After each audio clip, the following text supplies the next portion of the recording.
Jadi AIDA itu A ya, attention, I itu interest, D desire, A terakhir action gitu. Jadi dia itu adalah sebuah formula penulisan. Jadi dia adalah format penulisan sih. Konsepnya seperti itu.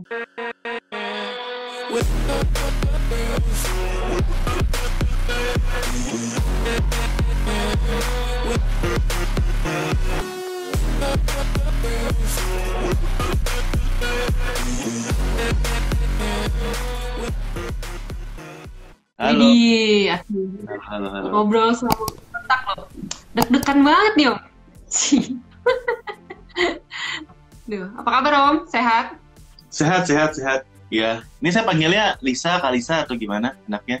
Bisa aja lah Om. Om apa nih? Om Botak atau Om John atau Om Jonathan atau gimana nih? Panggil Om aja, karena saya memang udah Om, nggak masalah. Oh, oke. Siap. Oke, jadi panggil Lisa nggak apa-apa ya? Atau Tante Lisa? Mau Tante Lisa atau Lisa? Masih muda saya mah Om, masih 17 tahun, masih muda. Oh, masih muda ya. Oke, Lisa, thank you banget udah bersedia hadir di IG live-nya Cerita Om Botak ya. Saya suka konten-kontennya, kayaknya keren banget ya, daging pasti istinya. Jadi teman-teman yang belum tahu WKWK itu apa, boleh follow ya, klik tandanya terus follow dulu baru balik lagi. Nah, waduh, makasih loh Om. Ya ampun, aku yang honored, thank you banget buat Om udah ngasih kesempatan nih ya. Tiba-tiba pas dapet DM Om Botak nih, Om Botak nih beneran Om Botak ya gitu. Terus abis itu, maksudnya makasih banget sih Om udah bisa diundang gitu ya kesini, bisa sharing-sharing sama teman-teman followers Cerita Om Botak sih. Gitu. Aku yang makasih banget sih Om sebenarnya. Gitu. Ya, Okay. Boleh perkenalan dulu nih kita ya. Perkenalan, maksudnya siapa sih Lisa atau siapa sih apa sih WKWK, dan memang tujuan WKWK itu hadir itu untuk bantu teman-teman dalam bidang apa gitu ya. Apakah WKWK itu kalau di sini WKWK adanya warung jualan Indomie deket daerah sini. Iya. Iya. Tahu ya. Apa? Iya, makanya apaan tuh gitu. Soalnya banyak banget juga sih Om yang kayak Om bilang gitu. Kayak pas denger, iya ini follow aja akun aku gitu, WKWK. Hah? Apa tuh gitu? Akun apa gitu, kayak aneh banget gitu kan Om gitu. Terus kalau misalnya search di Tokopedia WKWK tuh kayak apa alat-alat drill gitu loh, aneh-aneh gitu. Pokoknya nggak jelas sih gitu. Jadi ya gitu deh. Oke, so anyway berarti aku kenalan dulu kali ya Om ya, gitu. Sebenarnya saya tuh siapa dan kerjanya ngapain sih sebenarnya WKWK tuh, gitu. Nah, kalau buat teman-teman semuanya di sini ya, selamat sore gitu ya sambil ngabuburitan. Nama saya Lisa. Saya nih kalau untuk background ya Om, sebenarnya aku tuh nggak ada hubungannya sama sekali sih dengan copywriting gitu ya, dengan marketing. Jadi aku tuh sebenarnya kalau kuliahnya dulu sih di jurusan arsitek interior Om, sebenarnya kayak gitu. Nah, terus for somehow ya, aku sebenarnya dari SMA tuh udah seneng banget gitu jualan. Zaman-zaman BB gitu Om, yang kayak masih suka ping-pingin orang gitu. Nah, di situ zaman BB ya? Berarti lo udah berubah. Iya. 17 nih kalau jalan. Anak enggak lah. Bisa bagi BB. Enggak lah Om, enggak. Waktu itu pas BB muncul saya masih kecil banget Om gitu. Iya, ya.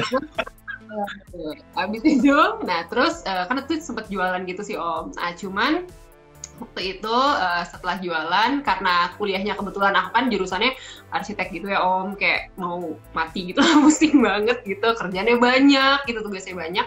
Akhirnya aku harus milih waktu itu, jadi kayak ya udah deh aku relakan lah, kan memang waktu studi lebih penting lah ya untuk prioritas aku waktu itu. Jadi ya udah Om. Nah tapi sepanjang kuliah tuh kayak drive aku untuk pengen punya pengen menggali lebih dalam gitu tentang dunia entrepreneurship tuh semakin menjadi-jadi gitu loh Om ceritanya.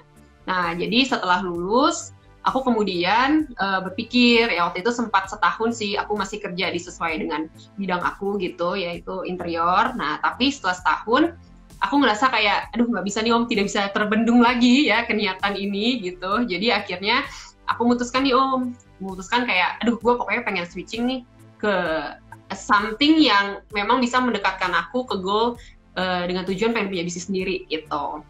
Tapi kan waktu itu ya Om, kan modal juga belum ada gitu, terus juga kayak, kayaknya skillnya juga masih belum bagus. Nah, jadi dari situ aku cuma berpikir strategis aja sih. Aku cuma mikir, kayaknya aku punya rada-rada aku punya skill rada-rada kreatif nih gitu. Tapi kira-kira kreatif. Jadi ibaratnya gini, aku mencari bidang yang skill kreatif aku nih masih bisa kepake gitu. Tapi dia itu lebih strategis. Nah, for somehow aku ketemulah istilah si copywriting ini gitu. Karena copywriting ini tuh kaitannya erat banget sebenarnya sama selling gitu ya, sama digital marketing kayak gitu. Nah, jadi long story short gitu sih sebenarnya background aku. Nah, terus kenapa aku bikin WKWK? Karena kan waktu itu aku udah mikir tuh oke, sip, pokoknya gue harus mulai jalan lewat si copywriting ini gitu. Aku kepikiran dan cari tahu lebih dalam gitu, kalau memang mau copywriting ya mungkin ya basically kamu harus jadi copywriter dulu gitu kan. Aku cari agency tuh gitu. Yeah. Nah, terus di agency itu dia keluarin ini sih kayak lowongan gitu, siapapun dia tulis gitu kayak siapapun boleh join ya, tidak perlu ada background komunikasi dan segala macam lah untuk menjadi copywriter, newbie nggak apa-apa gitu. Konsep yang saya tangkap dari si lowongan itu sih kayak gitu Nah, terus aku aku lamar deh gitu, ternyata kepanggil Nah, terus pas kepanggil, pas lagi interview dateng, dia dari awal langsung nanya gitu kayak si HRD-nya nanya, saya boleh lihat nggak portofolio profesional kamu gitu. Yeah. Nah, terus saya nggak ada ya kan emang waktu aku lihat tuh kayaknya lowongannya buat newbie dan pemula gitu deh, maksudnya nggak harus ada requirements harus pengalaman dan segala macamnya. Nah, ya udah deh, dari situ aku langsung mikir kayak kayaknya emang mungkin aku harus bisa punya wadah-wadah untuk aktualisasi diri si tulisan-tulisan ini gitu. Jadi sehingga kalau mau ngelamar pun nantinya gitu, aku bisa nunjukin ini loh tulisan aku gitu, secara aktual dan juga ya lebih ada buktinya aja sih secara profesional seperti itu. Nah, jadi WKWK tuh konsepnya sebenarnya di awal tuh adalah tempat aku sharing-sharing atau eksplorasi tentang copywriting gitu Cuman makin ke belakang aku melihat kalau memang ternyata copywriting itu dia nggak stand alone, dia nggak berdiri sendiri. Jadi akhirnya aku belajar, sekarang sih lagi fokusnya bagaimana ngawinin ya antara copywriting dan juga Facebook Ads marketing gitu Wow. Tapi copywriting sebenarnya ini sebelum lebih jauh ya, copywriting itu sebenarnya dihargain nggak sih?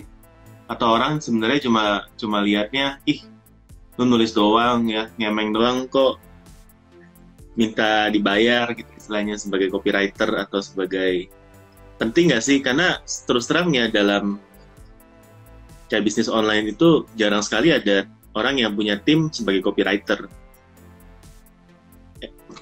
Editor gambar ya editor video ya, tim kreatif itu ya, tapi jarang ada yang punya tim copywriter sih, ya. Atau mungkin sebutannya sebenarnya tim konten ya, mungkin ya, biasanya yang mikirin media planning atau gimana ya. Atau kalau online seller ya, yang bikinin deskripsinya kalau jualan di marketplace ya.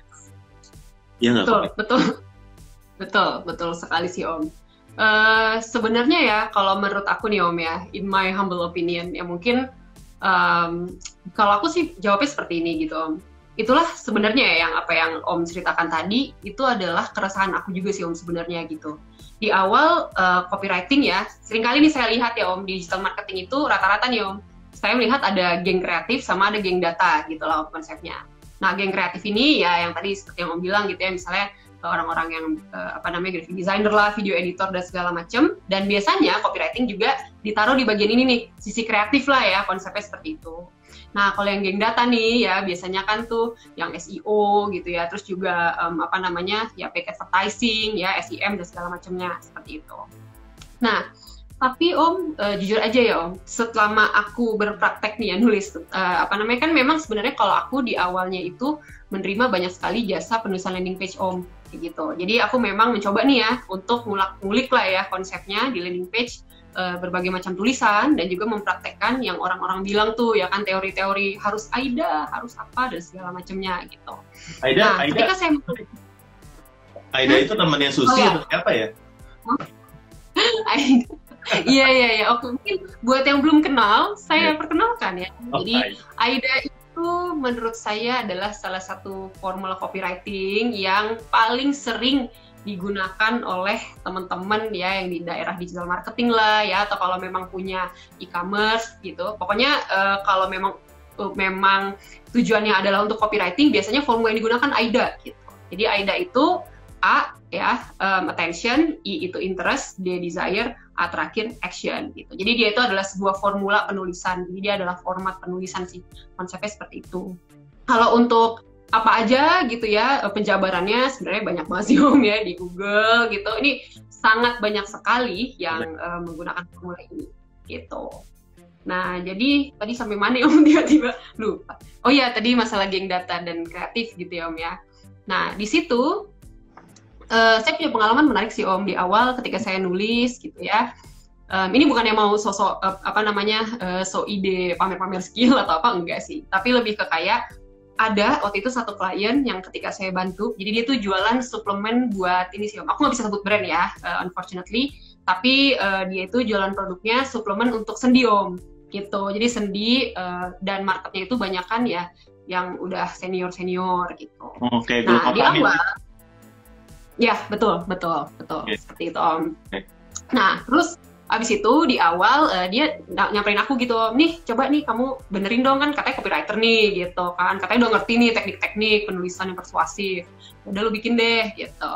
Nah di situ aku lihat, aku examine gitu, emang landing page-nya tuh bener-bener sesuatu yang menurut aku general banget gitu, dan memang belum disentuh nih ya dengan ilmu copywriting. Nah terus setelah itu aku tulis nih Om, aku gantilah, ibaratnya aku rombak dari sisi angle-nya, dari sisi format penulisannya gitu. Tapi waktu itu aku ubah ke arah yang lebih soft selling.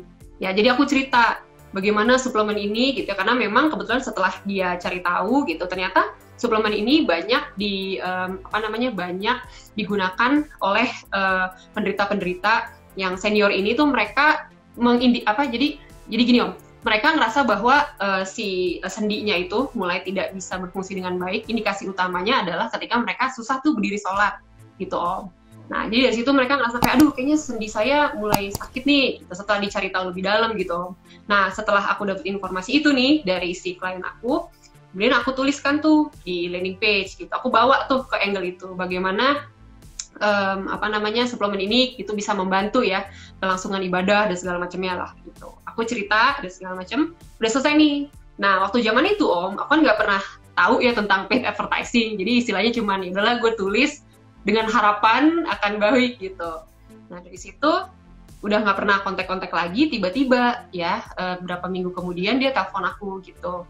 Dia bilang gini sih, Om, aduh Mbak, gila landing page Mbak keren banget kemarin. Saya lupa waktu itu dia cerita tentang cost per purchase dia. Kan waktu itu saya nggak paham ya Om tentang si matrix ini gitu. Saya cuma tahu ya udah kerjaan saya cuma nulis kan.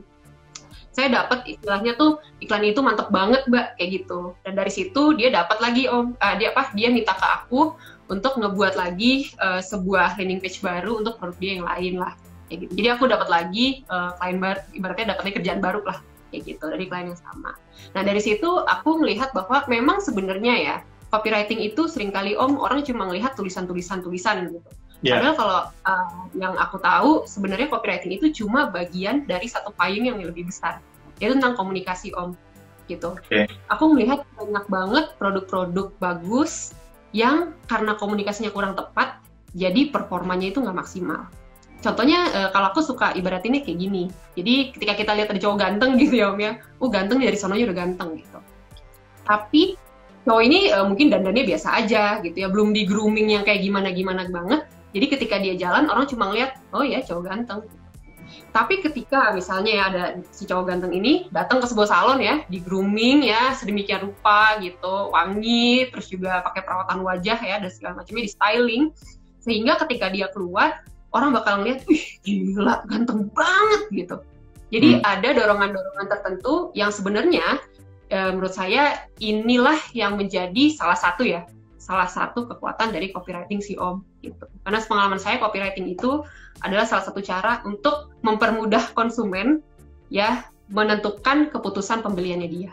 Kayak gitu sih. Okay. Nah ini kan dari tadi kan kita discuss kan study case-nya di landing page ya. Kalau landing page sih gue paham banget, maksudnya ya either Facebook Ads atau landing page itu paham banget. Penting banget copywriting yang clickbait, bukan clickbait ya, yang membuat orang akhirnya beli lah ya. Nah, kalau di marketplace bisa nggak? Seperti kalau penting nggak copywriting itu di marketplace? Oke. Kalau aku sih jujur aja ya Om ya, selama ini klien aku memang belum banyak nih yang emang minta gitu ya, kayak dari Kak tolong dong bikin deskripsi produk dan segala macamnya gitu ya. Kalau aku ngeliat gini Om, copywriting itu ada dua tipe ya. Yang pertama tipe yang memang dia lebih eksperimental, lebih kreatif banget gitu, jadi batasannya itu nggak ada. Sama satu lagi copywriting yang memang dia itu harus memperhatikan kaidah-kaidah tertentu. Misalnya contohnya seperti SEO gitu ya. Kalau misalnya kita mau buat konten gitu, in order to, kan ada yang bilang kan, Kak, dulu aku banyak gitu yang sempat tanya ke aku, Kak, terima nggak jasa untuk penulisan konten gitu ya. Tapi kan ada tuh ya kaidah-kaidah SEO tertentu. Nah, itu menurut saya, jujur aja nih Om ya, jujur aja sih menurut saya bisa jadi pengaruhnya tidak sebesar ya. Tidak sebesar platform-platform yang menggunakan tadi itu yang di daerah kreatif. Jadi misalnya kalau di marketplace ya, di case-nya Om gitu, jujur aja sih Om, kalau tebakan aku ya, artinya aku belum pernah benar-benar riset secara valid gitu ya, sehingga bisa dipertanggungjawabkan.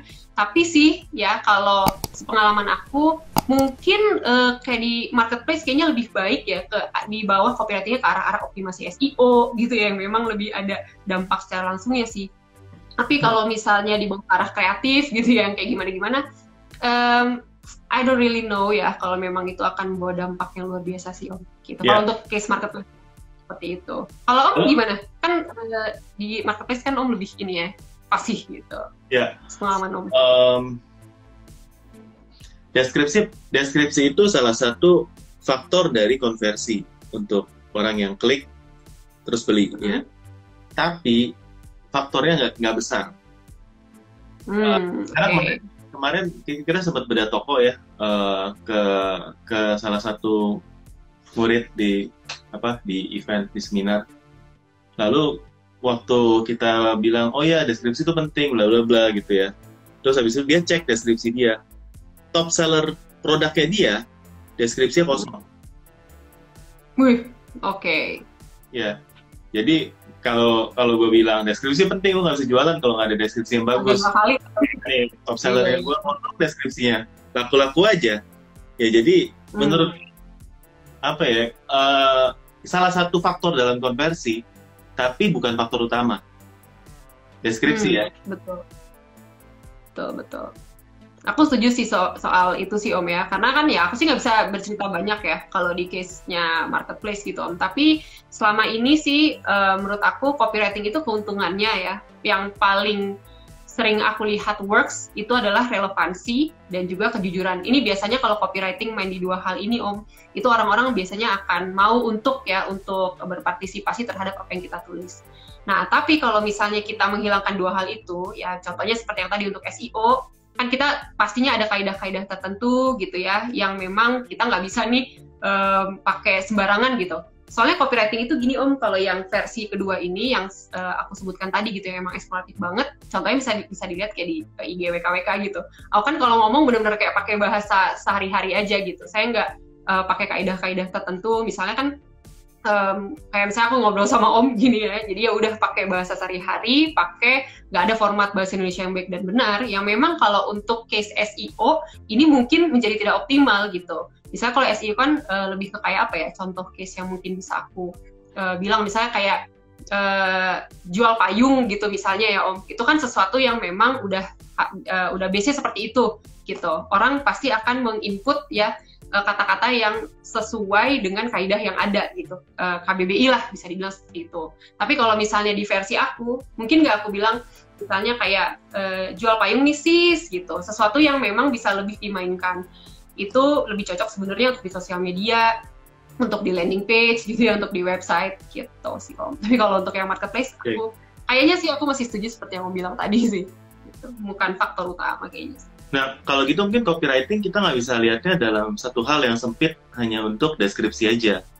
Tapi copywriting itu adalah sebuah konsep gimana kita memposisikan produk kita supaya tepat sasaran atau bisa bisa menjual produk itu, karena kan copywriting sebenarnya kan bahasa halusnya dalam teknik selling ya, menjual ya, gimana cara kita bisa menjual ya.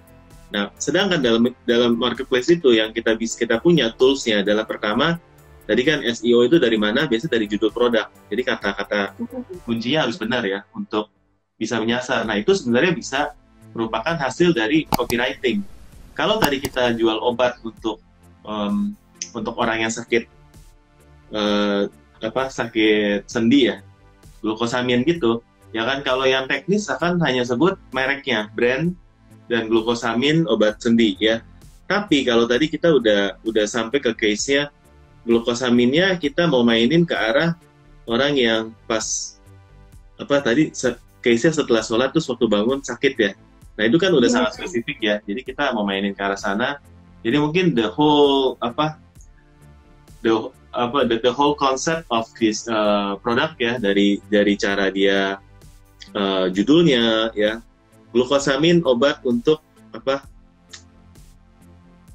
sakit lutut pas sholat atau apa. Jadi kata-katanya udah langsung dimasukin dari judulnya. Lalu mungkin di gambar produknya itu ada case study-nya orang yang sambil berlutut, terus habis itu ada kata-katanya ya kan. Jadi kita mungkin masukin copywriting-nya itu apakah benar ya, berupa gambar ya, judul dan video. Karena sekarang sangat kental sekali antara hubungan tiga itu, judul, gambar, sama video sih. Ya, jadi copywriting itu konsep behind how we wanna view this angle untuk dalam penjualan. Bisa nggak? Misalnya nih, gue kasih kasus ya. Gimana Lisa bisa jual, kan gue punya produk payung tabasa nih, ya kan, gimana caranya Lisa bisa jual produk payung tabasa dari masalah yang ada.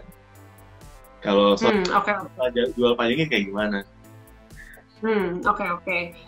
Jadi misalnya gini Om, aku sedikit kasih pendapat aku gitu ya Om. Mungkin benar, mungkin salah gitu. Tapi kalau aku percaya betul gini sih Om, copywriting itu memang seperti aku bilang tadi gitu. Ada benar-benar tergantung. Copywriting itu kan gini. Copywriting itu kan adalah form of communication ya Om. Dan form of communication itu menurut aku sangat-sangat berbeda antara satu platform dan platform lainnya gitu. Ini misalnya seperti yang aku bilang tadi.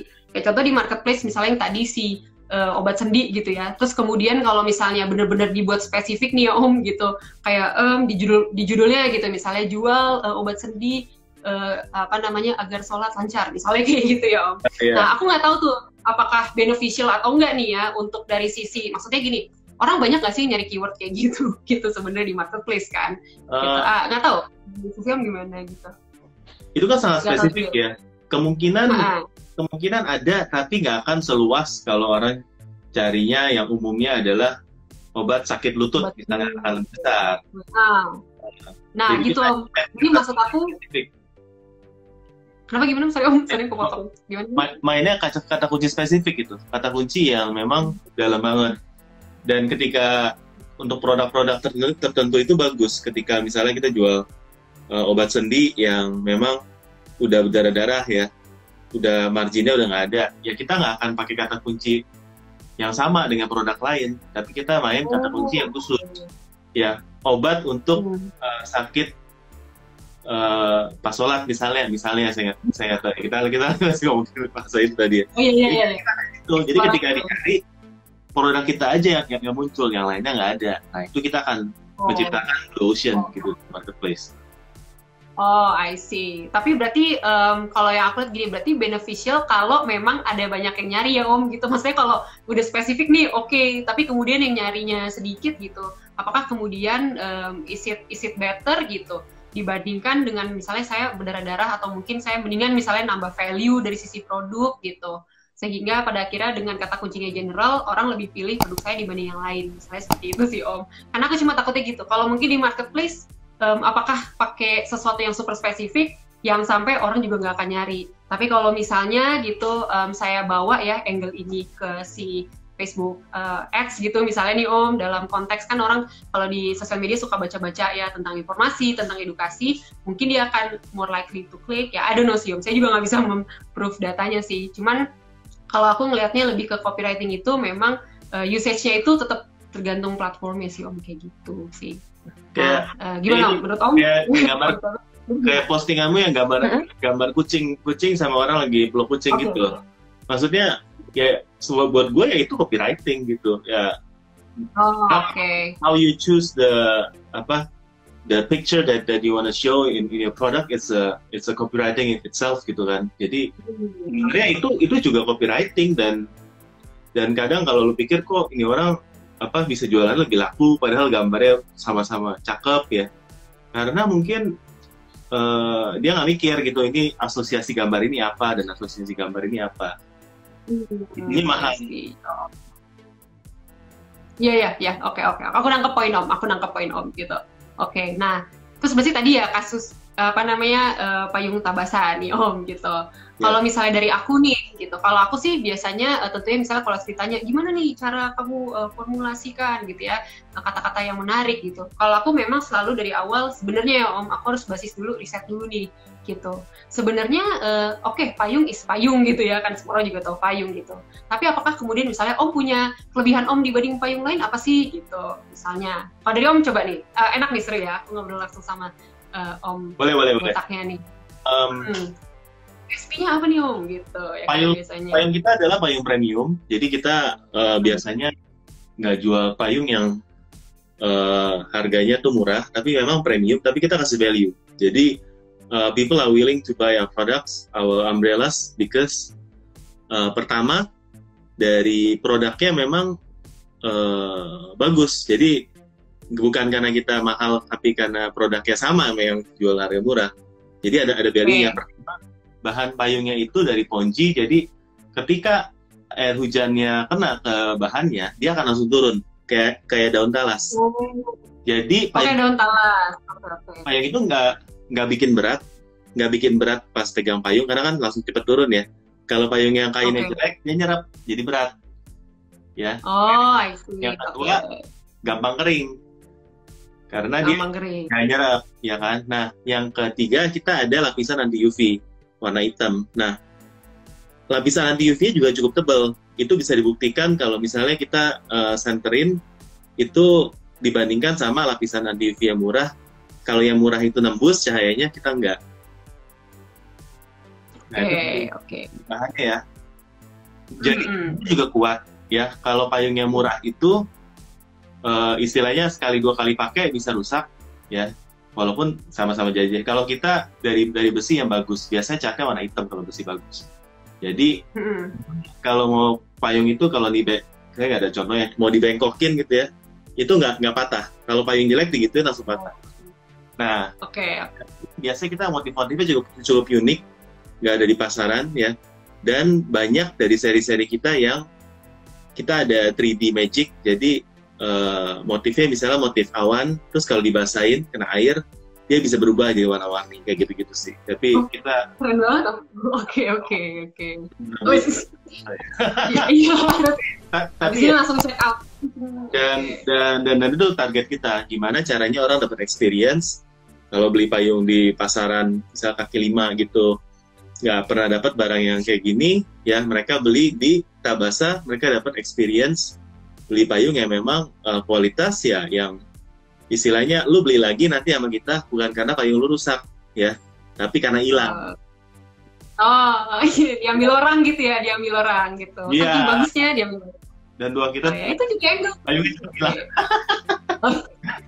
Iya. Ya kalau nggak rusak kan nggak beli lagi ya. Saja Om. Iya benar. Oke. Ya.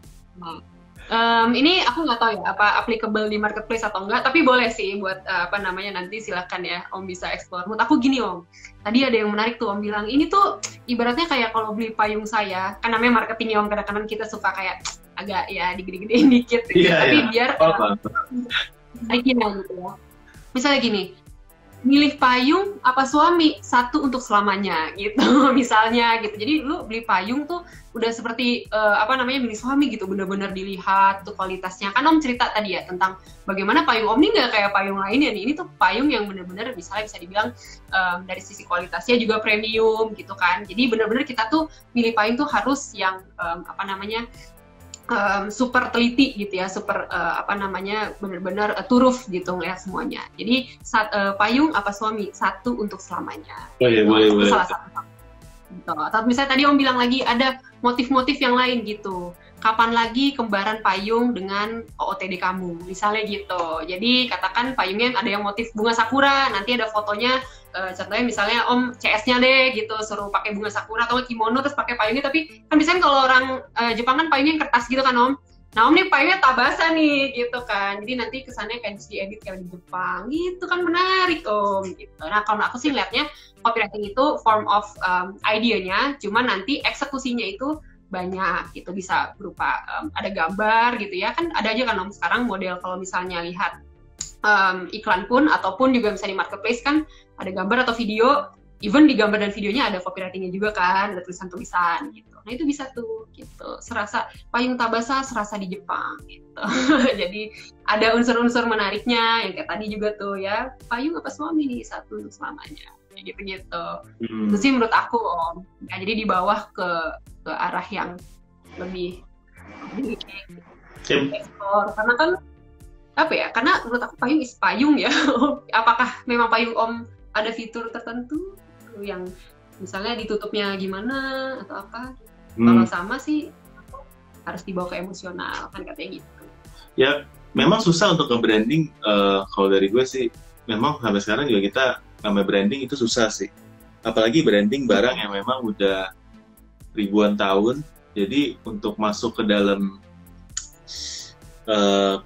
HP top of mind itu juga nggak mudah sih. Jadi branding itu is a challenge gitu Mas, buat teman-teman apalagi yang memang berjualan di marketplace aja ya, dan apalagi dari barang pabrikan yang kalian tuh tinggal sablon aja gitu ya. Iya bener ya.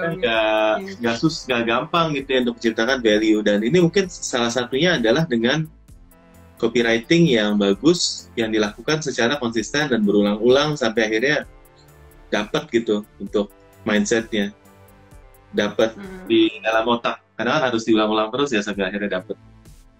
Betul, aku setuju sih bagian Om yang cerita itu. Tapi kalau aku boleh share sedikit ya Om ya, sebenarnya ya Om, banyak banget ya pengalaman aku dulu klien datang ke aku dengan produk yang generik gitu. Generik bukan berarti jelek ya, bukan berarti gimana, tapi artinya memang kan idealnya gitu ya Om. Kalau kata orang-orang kan, ya kalau jual produk kan kalau bisa berbeda lebih baik gitu kan, kata orang-orang. Cuma kan memang saya termasuk yang realistis lah gitu. Ada banyak banget produk-produk yang memang produk ini bagus gitu, tapi ya generik. Nah, ujung-ujungnya Om gitu, ujung-ujungnya adalah memang kalau copywriting doang, menurut saya nih Om ya, in my humble opinion, kalau memang copywriting doang, tidak banyak yang bisa dilakukan oleh copywriting, ya. Tapi kita butuh bantuan-bantuan ya, alat-alat komunikasi lainnya gitu. Misalnya bagaimana kemudian dari sisi ya seperti yang bisa aku share tentang foto lah, video gitu ya, collab dengan berbagai macam orang, ada aktivitas-aktivitas marketing lainnya, sehingga produk kita ini memang kalau menurut aku ya desirable gitu ya, benar-benar kan orang ya, kita tahu ya kalau misalnya selling ujung-ujungnya adalah bagaimana kita bisa highlight emotional value-nya gitu. Nah contoh case misalnya tadi ya seperti yang Om bilang ya, payung tabasa gitu, menurut saya sih Om, aku nggak tahu ya apakah possible untuk dieksekusi atau enggak. Misalnya nih ya Om, daripada kita cuma ngutak-ngatik copywritingnya gitu, untuk produk-produk yang memang kalau saya mendefinisikan gini, produk itu ada dua. Yang satu dia solving problem, yang satu lagi adding value. Nah kira-kira nih untuk produk generik biasanya tuh kalau ada produk generik dia akan masuknya lebih ke yang adding value. Karena kalau dibilang solving problem, ya basically semua payung juga yang menghilang mencegah kita dari ketimpaan hujan gitu kan, seperti itu. Nah, berarti kita harus bangun value-nya gitu ya Om ya, bangun hal-hal yang menarik dari si tabasa ini. Misalnya Om collab deh dengan influencer gitu ya, dengan ada desain-desain tertentu yang emang limited edition nih gitu ya, untuk si tabasa itu sendiri. Tapi saya tidak tahu ya, apakah bisa di-executable atau enggak. Karena kalau memang hanya bermain di copywriting Om, menurut saya sih sekarang itu kalau nggak produknya unik banget atau yang kayak blue ocean banget, yang mungkin ya bisa diselamatkan hanya dengan kita reconstructing lagi si copywritingnya sih Om. Begitu. Intinya kita bisa ngomong apa aja, ya tinggal bagaimana hal-hal di sekeliling kita ya dalam si bisnis bisa turut memperkuat si argumentasi kita, kayak gitu sih Om. Pengalaman aku ya, tapi I don't know, bisa jadi salah juga sih kayak gitu. Ini sebenarnya udah ada beberapa pertanyaan, coba ya kita Ya, menarik ya. Bisa contoh yang lebih general lagi Kak, misalnya dari Wuskaf ya, misalnya hijab yang kesannya sama bisa dibilang nggak ada kelebihan. Iya, Kalau ya hijab tuh sama ya. Iya. ya. Nah, ini sih cuman pemikiran saya aja gitu ya, tapi sekali lagi harus dites di masing-masing karena beda produk, beda market, beda treatment dan segala macamnya. Kalau saya, seperti yang saya bilang tadi, pertama assess dulu nih ya, kira-kira produk kita tuh termasuk yang mana, yang solving problemnya lebih kuatkah, atau yang memang adding value. Kalau barang-barang yang generik, biasanya mau nggak mau kita harus adding value, gitu, sesuatu yang memang berbeda. Misalnya kayak hijab, saya nggak bisa, misalnya gini, sebanyak-banyaknya copywriting itu cuman refleksi dari produk, ya refleksi dari brand gitu. Jadi mau nggak mau, secara brand juga kamu misalnya punya fasilitas-fasilitas apa nih. Katakan misalnya, oh hijab saya nih minimal bisa dibilang kayak, oke lah hijab saya tuh ada 50 warna, misalnya kayak gitu. Gimana pun caranya nih ya, kamu usaha nih, harus dapat satu faktor pembeda secara brand, misalnya sehingga nanti kalau misalnya mau dikasih value, mau cerita tuh banyak banget yang bisa ceritain gitu. Hari Senin pakai warna A, hari Selasa pakai warna B, hari Rabu pakai warna C. Ya ampun ya, diulang berkali-kali aja, masih sisa karena banyak banget variannya. Misalnya kayak gitu. Ya, udah tapi kalau nggak dibangun, hah? Kenapa? Kenapa? Tinggal udah barusan. Nah, iya, konsepnya kayak gitu. Jadi, kayak misalnya Tabasa Senin gitu ya, Tabasa Selasa, kan seru Om gitu. Jadi, ada hal-hal yang memang menurut aku, mau nggak mau kita harus membawa produk kita ke arah itu sih.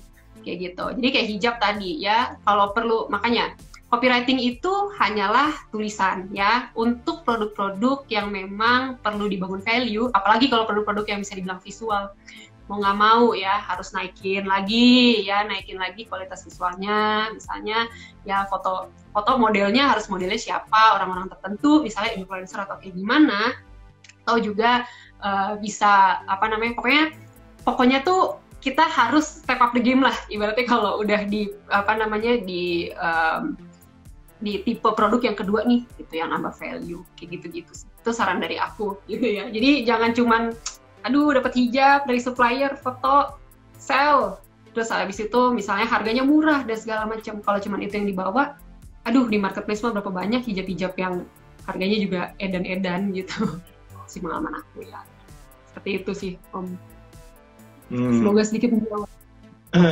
Kalau gitu gimana caranya teman-teman bisa belajar untuk copywriting? Karena ya to be honest kan teman-teman ini semua banyak kan single fighter ya, jadi ya mau dari yang foto produknya si owner-nya juga, yang copywriting-nya si owner, yang CS-nya juga, tukang packingnya juga, finance juga, pajak juga, ya yang balas chat juga, ya semuanya satu orang sebenarnya. Jadi gimana sih caranya dia bisa belajar dan melakukan copywriting yang baik, dan mungkin cara tesnya gimana gitu ya? Apa dia pakai jasa WKWK aja biar nggak pusing ya, biar misalnya waduh, feeling nih. boleh ya. Kalau sebenarnya gini ya Om, kalau memang WKWK sih sekarang biasanya itu only for landing page sih Om yang aku buka gitu, karena memang basically WKWK itu lebih ke kayak medan eksplorasi aku aja gitu, jadi nggak bener-bener punya jasa yang lengkap gitu ya. Tapi kalau misalnya aku bisa kasih sedikit tips gitu ya buat teman-teman yang emang CEO ya, Chief of Everything ya, ngerjain semuanya sendirian. Kalau mau belajar ya, daripada belajar yang teori ya, yang jauh-jauh gitu, yang emang bener-bener, aduh saya harus nambah ekstra mikir lagi, karena terkadang kita belajar teori pas di put in on practice kayak, apa ya, gimana ya, gitu, susah. Nah pertama ya, cari aja, belajar dari apa yang udah ada dan udah ada hasilnya. Contohnya misalnya, aduh pengen bikin thumbnail, nggak tahu harus bikin sesuatu yang kreatif gimana, cari aja di YouTube, cari aja video-video yang views-nya gede-gede gitu, pelajari tuh berbagai macam thumbnail, misalnya sederhana seperti itu kan bagian dari copywriting kecil ya, karena thumbnail itu pun juga, itu yang di awal-awal saya belajar ya Om, gitu, saya termasuk orang-orang yang belajar ibaratnya dari tanah dulu gitu, jadi nggak langsung melihat apa yang, teori dan segala macamnya, saya cuma melihat apa yang berhasil, lihat thumbnail, nah thumbnail itu jujur aja, ketika saya pertama kali ngelakuin FB Ads, saya banyak belajar dari thumbnail-thumbnail YouTube kayak gitu. Karena thumbnail-thumbnail YouTube tuh banyak banget ternyata yang kayak ih gila menarik banget nih, dia bisa bikin kata-kata yang memang rada clickbait tapi tetap aman dan segala macamnya. Itu satu, itu tips. Jadi bener-bener cari aja yang emang udah terbukti gitu, udah ada hasilnya. Terus juga misalnya lagi jalan nih gitu, lagi jalan kan sering ada tuh billboard gitu ya yang udah terpasang. Coba amati deh, jangan hanya amati tulisannya, amati gimana cara mereka taruh misalnya visualnya seperti apa gitu, terus ada copywritingnya apa sih yang ditaruh dan segala macamnya. Karena sebenarnya menurut saya ya billboard itu adalah salah satu representasi yang dibawa ke offline ya. Kalau offline ya cara kita beriklan itu gitu. Bagaimana kan ketika iklan kalau bisa 1-2 detik gitu ya udah bisa benar-benar langsung nangkep sebenarnya itu dia mau ngomongin apa sih dan segala macamnya gitu. Jadi tips dan triknya seperti itu. Aku ngasih satu tips and trick lagi nih Om nih yang menurut aku sangat valuable juga buat yang memang nggak punya waktu nih. Aduh, harus mikir lagi bawa angle apa ya, copywriting apa yang seru. Ke YouTube aja, cari. Misalnya katakan teman-teman di skincare gitu ya. Cari aja di skincare, katakan masalah jerawat. Ketik aja keyword masalah jerawat gitu, terus buka satu video ya siapapun. Terus lihat aja bagian komen-komennya. Itu banyak banget Om orang yang ngasih free flow ide gitu kayak stres jerawat Kak, kenapa ya jerawat saya bla bla bla bla bla bla. Itu tuh sebenarnya semua definisi pain point sih kayak gitu. Jadi kayak nggak perlu datengin satu-satu untuk interview gitu ya atau untuk survei, tapi basically kita bisa melihat apa sih yang sebenarnya going through our market's mind kayak gitu. Itu contohnya. Nah kalau masalah ngukur Om, jujur aja nih Om, kalau untuk organik memang agak-agak ya susah gampang ya. Kalau misalnya organik dalam konteks sosial media nih, kalau misalnya di Facebook gitu ya, di ya platform-platform sosial media apapun kan memang ada yang namanya engagement metric gitu ya, likes, comment, share, save gitu. Nah itu adalah salah satu cara untuk ngetes apakah kemudian konten kita nih ya copywritingnya oke atau enggak. Tapi memang itu pun juga menurut saya kurang dibilang valid ya, karena kan memang banyak sekali hal-hal yang memang tidak bisa kita kontrol kalau ngomongin organik gitu di sosial media. Tapi kalau misalnya di traffic gitu, ketika misalnya kita ngiklan di Facebook Ads, ya basically sih lebih bisa ke kontrol ya. Kita ada punya matriks yang namanya CTR ataupun CPR gitu. Untuk benar-benar tahu, iklan kita ini bagus, ini bagaimana gitu copywritingnya bisa kita atur di situ.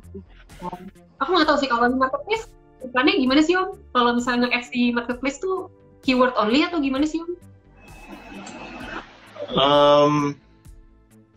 Ya kita biddingnya pakai keyword, either keyword dari produknya atau keyword yang kita tambahkan. Itu sih. Tapi kalau CTR-nya kelihatan sih dari iklan itu. Oh gitu. Jadi nanti masukin caption gitu-gitu juga ya Om ya? Atau only for caption nggak ada atau keyword doang? Caption nggak ada. Keyword aja. Well, tapi sebagian iklan ada captionnya sih, kayak misalnya kita mau iklan headline, iklan toko, ya itu bisa pakai caption, tapi sedikit banget. Captionnya kayak cuma mungkin 200 kata doang untuk iklan banner ya kayak gitu-gitu bisa. Tapi nggak cukup lah buat untuk ceritakan cerita. Lebih kayak you cek promo di toko kita, lebih kayak gitu doang sih captionnya. Nggak bisa lu ceritain kesulitan karena kehujanan terus atau apa terus panjang ngomongnya, nggak bisa. Ya makanya semuanya itu harus bisa pakai dengan platform yang dikasih ya, lewat video, lewat foto. Nah foto yang dikasih kan bisa, misalnya di Shopee itu bisa sampai 9 foto. Nah itu sebenarnya untuk bisa masuk ke copywritingnya bisa. Jadi instead of tulisan, dimasukin copywritingnya tulisan dalam bentuk gambar atau tulisannya digambar, tapi ya kayak dibuat kayak karusel aja gitu loh ya, jadi kayak reviewnya, cara belinya, terus pain points-nya, solusinya itu bisa kan ada 9 foto yang dimanfaatkan bisa. Tapi nggak semua orang lakukan itu karena biasanya orang cuma lakukan foto doang, foto produk toh, nggak dimasukkan informasi lain ke sana. Padahal bisa. Oh, oke. Oke, berarti ternyata masih ada slot ininya juga ya. Maksudnya kalau benar-benar dioptimasi gitu ya, sampai 9 slot sebenarnya bisa dibuat struktur penulisan seperti apa juga gitu ya sebenarnya. Bisa, tapi takes time dan nggak semua seller mau. Ya, ribet gitu. lah. Kita kan jualnya kayak ratusan ribuan produk satu seller ya. Disuruh beresin satu produk aja udah makan waktu gitu banyak ya. Nggak ada waktu akhirnya, ujung-ujungnya ke waktu sih. Nah, sedangkan kalau landing page, apalagi kalau ininya kenapa? Kalau landing page kan biasa cuma satu produk. Betul sekali. Memang iya sih Om. Emang kalau ternyata kontribusinya nggak sebesar itu gitu ya, misalnya buat konversi gitu di marketplace, ya ngapain juga sih buang-buang waktu gitu. Artinya udah capek-capek nih bikin 9. Terus misalnya kontribusi setelah capek-capek buat di copy sama orang, ya kan? Hancur lah. Iya. Ya. Oke. Jadi ini kita kalau mau baca pertanyaan, tapi ini yang nanya nggak banyak ya, cuma minta di save di YouTube ya, cuma banyak yang muji, ini pintar sekali kakak ini, curahkan ke aku ilmunya. Ya siap. Waduh, terima kasih. Ya sebenarnya saya cuma suka merhatiin orang gitu. Oh dia kok bisa ya, seller ini kok bisa ya gitu.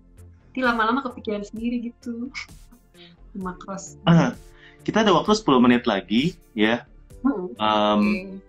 Ya mumpung yang nanya nggak banyak, mungkin dari Kak Lisa mau kasih closing statement atau mau promosi boleh, atau mau ngapain boleh. Iya. Kalau saya sih promosinya cuma ini aja sih, tolong support WKWK aja, di follow aja sih kayak gitu ya. Saya sih nggak ini. Ya di follow aja gitu, nggak gimana. Terus kalau misalnya untuk closing statement, saya cuma mau, mungkin di sini kan lebih kolamnya lebih banyak di marketplace ya Om ya gitu. Dan kalau yang tadi aku dengar dari Om juga, yang sepengalaman aku juga, memang kayaknya copywriting I kind of doubt sih Om, emang dia itu fungsinya besar sekali gitu ya terhadap konversi. Maksudnya dia itu sepertinya tidak terlalu berpengaruh gitu. Jadi lebih ada hal-hal lain yang memang mendingan difokusin gitu dibanding mulak-mulik copywriting gitu. Karena basically kalau ngomongin copywriting sih menurut aku gitu Om, dia lebih cocok sebenarnya ya kalau mau bangun community gitu, misalnya jualannya di marketplace tapi community-nya misalnya di sosial media gitu. Atau kalau misalnya mau beriklan di sosial media, paid ads gitu ya, entah Facebook, entah TikTok ads sekarang udah ada lagi gitu, dan kaitannya ke landing page dan segala macam. So kalau menurut aku sih yang penting kalau copywriting itu nggak usah terlalu dipikir-pikir yang kayak aduh harus kayak gimana kan dan segala macamnya gitu. Copywriting untuk masalah bentuk tulisannya sih apapun itu bisa dilakukan gitu. Yang penting itu lebih ke kayak gimana caranya ketika kita nulis sesuatu, pastikan di dalam pikiran kita tahu betul tulisan kita ini mempermudah seller untuk memahami produk kita nggak sih? Tulisan kita ini mempermudah calon buyer gitu ya. Kita sebagai seller, apakah ketika tulis tulisan ini orang tuh jadi lebih mudah jatuh cinta sama produk saya nggak sih? Orang tuh lebih paham nggak sih kalau produk saya seru gitu? Yang penting sebelum nulis itu dulu gitu. Masalah nanti mau katanya yang lucu, yang kreatif, yang gimana, ya itu one thing ya. Karena banyak produk-produk bagus yang cuma karena message-nya nggak clear, cuma karena nggak dikomunikasikan secara jelas nih sebenarnya apa sih, itu banyak banget yang nggak tahu. Gitu aja sih dari aku sih, seperti itu. Thank you banget Lisa udah mau sharing, bagi-bagi ilmu ya buat teman-teman. Ya mungkin kalau saya bantu summary, copywriting penting ya, bahkan di marketplace pun penting ya menurut. Tapi memang kalau kesimpulannya, kalau dari case study-nya saya di deskripsi itu penting nggak penting ya, tapi copywriting itu sebenarnya lebih luas daripada cuma kata-kata di deskripsi ya. Gimana kita memilih foto produk yang tepat, gimana kita bisa bikin jatuh cinta untuk orang yang klik produk kita dalam 3 detik ya, itu juga adalah bagian dari copywriting. Mau dari judul produknya, mau dari fotonya, videonya, atau deskripsi yang ada di dalam foto, atau deskripsinya sendiri ya, itu semua bagian dari copywriting ya. Ya memang sebagai online seller, shift of everything, kita tugasnya berat ya, harus memikirkan semuanya itu, harus berusaha untuk Walaupun saingannya banyak ya, walaupun kita ada di dalam red ocean ya, tapi nggak apa-apa. Ini menurut saya ini part of the journey ya, untuk kita jualan, untuk selalu belajar. Kalau kalian mau tahu lebih lanjut mengenai copywriting ya, jangan lupa untuk follow WKWK ya. Ini bisa tinggal diklik kok di sini, atau nanti kalau nanti saya save di IG Live atau di YouTube, nanti saya akan sertakan link gitu ya. Thank you Lisa untuk tampil ya. Sukses untuk usaha dan karir dan kehidupannya, dan untuk teman-teman semuanya salam sukses. Sampai jumpa di video kita selanjutnya.